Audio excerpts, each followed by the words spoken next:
सीतापुर में शिक्षिका आराधना राय हत्याकांड से यदि पर्दा उठाना है तो पुलिस को उसकी कॉल डिटेल्स खंगालनी होगी। उससे यह पता चल जाएगा कि आराधना ने मामले में बेसिक शिक्षा विभाग में किन किन अफसरों को और कब कब फोन किया था, कहां उसकी शिकायत दर्ज कराई थी। अगर उसने शिकायत की तो अफसरों ने उस पर कार्रवाई क्यों नहीं की। ऐसे में कार्रवाई न होने पर कहीं न कहीं विभागीय अफसर ही दोषी है, क्योंकि शिक्षक संगठन के नेताओं की माने तो गैर जनपदों से यहाँ तैनाती पाए शिक्षक और शिक्षिकाओं से अवकाश के नाम पर मोटी उगाही होती है। अगर उनकी मुराद पूरी हो गई तो उसका मिनटों में काम निपटा दिया जाता है और कोई शिक्षक यदि इसमें तनिक भी आनाकानी करता है तो उसकी शिकायत ठंडे बस्ते में डाल दी जाती है। मामले को लेकर जब आई इंडिया ने उत्तर प्रदेशीय शिक्षक संघ के नेताओं और कुछ सेवानिवृत्त शिक्षकों से बात की तो कुछ इस तरह हुआ अपनी बात कहते न।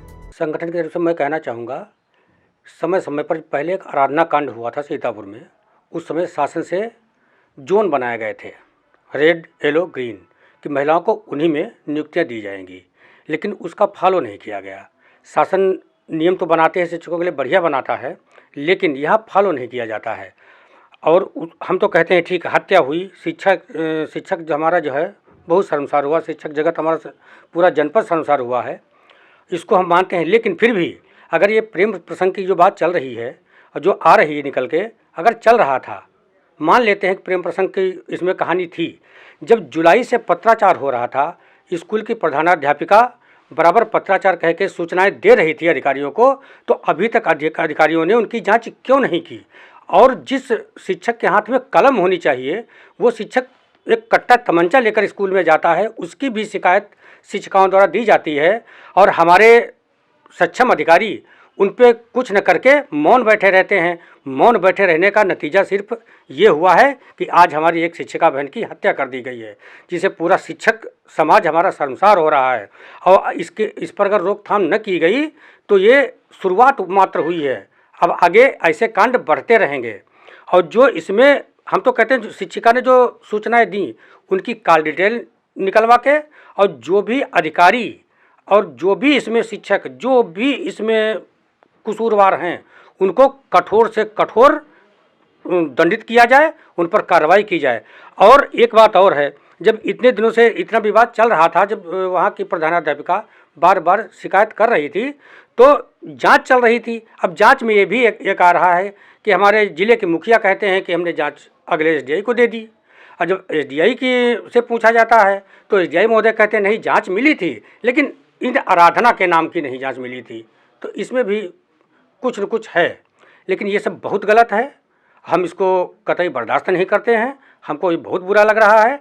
और बिना जांच किए किसी पे आरोप लगा देना, वो तो शिक्षिका मर गई, वो अपना पक्ष भी नहीं रख पाएगी आके, तो एकदम आरोप लगा देना ये उचित नहीं समझते हैं हम। असल वजह सिर्फ निकल के आई है कि केवल छुट्टी को लेकर ये समस्याएं पैदा हो रही हैं। अब वो सुनने में आया कि वो शिक्षिका आई, वो देर से आई, वो शिक्षक आए, वो देर से आए। हम ये तो जिम्मेदारी प्रधानाध्यापक की है विद्यालय के। जब विद्यालय का प्रधानाध्यापक हमारे सक्षम अधिकारी को फ़ोन करके बताता है या सूचना देता है, तो सक्षम अधिकारी को तत्काल विद्यालय जाके उसका निराकरण करना चाहिए। अब ये भी नहीं कि उनको जाने की कोई दिक्कत है, सबको गाड़ियाँ मिली हुई हैं, अपने 4 व्हीलर मिला हुआ है, उन पर बैठें, जाके समस्या का हल करें। समस्या का हल नहीं किया, जांच लंबित रखते हैं। जांच लंबित इसलिए रखते हैं कि अभ्यर्थी आएगा हमारे पास, मिलेगा और कुछ न कुछ हमको प्राप्त होगा, तब भी हम इसकी जांच करेंगे। इसलिए जांचें लंबित रहती हैं।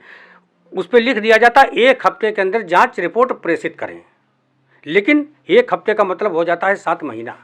आपका संगठन मांग क्या करता है? हमारे संगठन ये मांग करता है, जिन पूरे विद्यालय के शिक्षकों की कॉल डिटेल निकलवाई जाए, कब कब उन्होंने सूचनाएं दी अधिकारियों को और कब कब उन्होंने पत्राचार किया, इसकी पूरी जांच हो जाने के बाद तब आरोप लगाया जाए। और अगर उस प्रधानाध्यापिका ने सूचनाएं दी हैं इस विवाद की सक्षम अधिकारियों को, तो अगर कार्रवाई नहीं की और उसकी हत्या कर दी गई है, तो हमारे अधिकारी जिम्मेदार हैं, उन पर भी कार्रवाई होनी चाहिए। देखिए, जिस दिन घटना हुई शनिवार की, उसी समय से हमने ये बात कही थी कि विभाग और पुलिस दोनों लोग ही इस घटना को दूसरा एंगल दे करके और प्रेम प्रसंग दे करके जो मूल मुद्दे हैं उसकी तरफ से लोगों का ध्यान हटाना चाह रहे हैं। पुलिस लॉ एंड ऑर्डर के अपने फेल्योर को बचाना चाहती है और विभाग अपनी लापरवाही को बचाना चाहता है।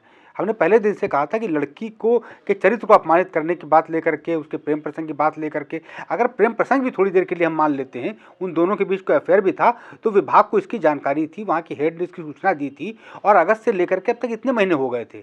आखिर विभाग ने कोई कार्रवाई क्यों नहीं की?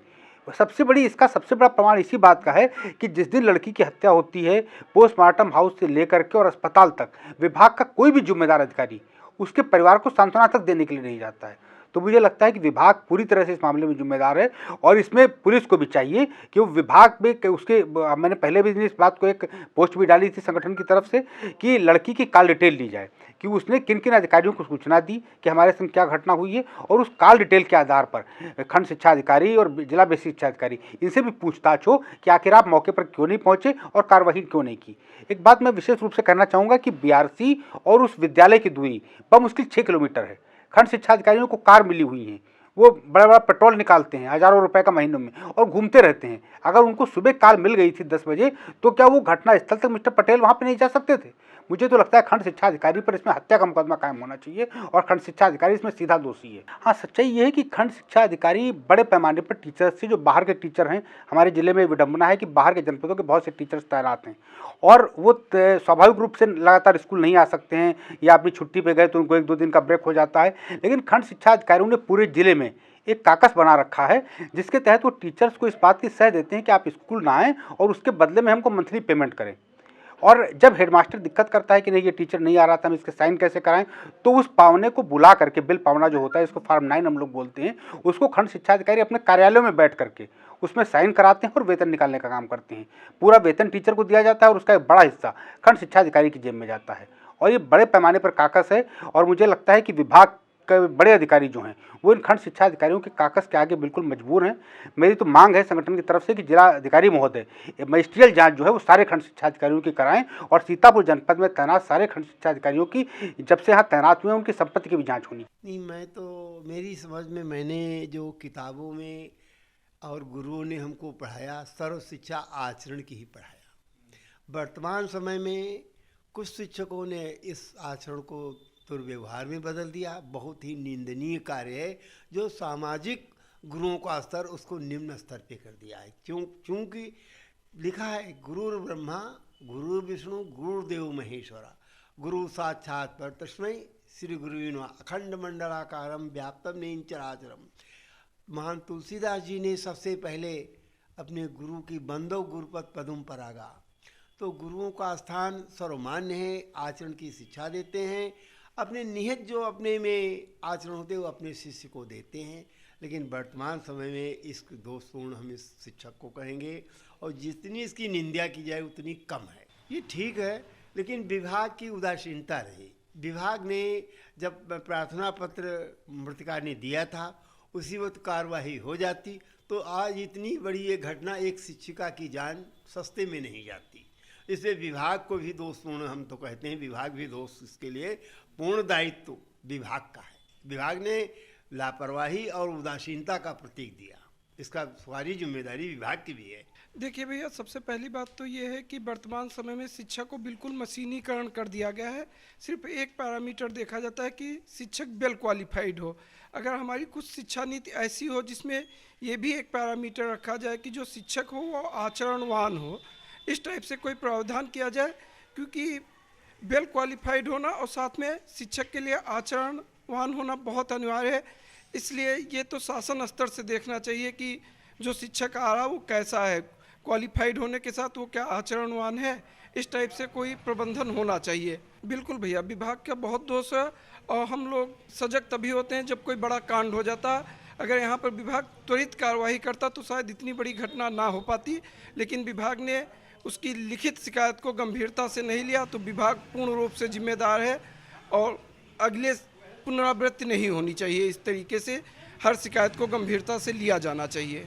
वर्तमान दौर में जो शिक्षकों की नियुक्ति की जा रही है, समाज में ऐसा दूषित वातावरण उत्पन्न हो चुका है कि आज के शिक्षक भी उससे अछूते नहीं, जबकि वो ब्रह्मा विष्णु महेश की महत्ता को के माने जाते हैं। समाज में उनका उच्च आचरण होना चाहिए। वो अपने चारित्रिक पतन से इस तरह से समाज में एक कलुषित वातावरण पैदा कर रहे हैं जिससे पूरा समाज प्रभावित होता है। बच्चे ऐसे अध्यापकों से क्या शिक्षा लेंगे? इस पर समाज को भी सोचना है और हमारे विभाग को विशेष ध्यान रखने की आवश्यकता है। हाँ, यह तो विभागीय गलतियों को कहा ही जाएगा, क्योंकि समय रहते यदि उनका ट्रांसफ़र हो गया होता, इसकी जानकारी होने के बावजूद भी उनको उसी विद्यालय में कार्यरत रखा गया, यह तो अपराध की ही श्रेणी में है। इससे एक शिक्षिका की हत्या हुई, जो बड़ा ही निंदनीय कार्य है। खबर आपकी, नजर हमारी। देखते रहिए आई इंडिया।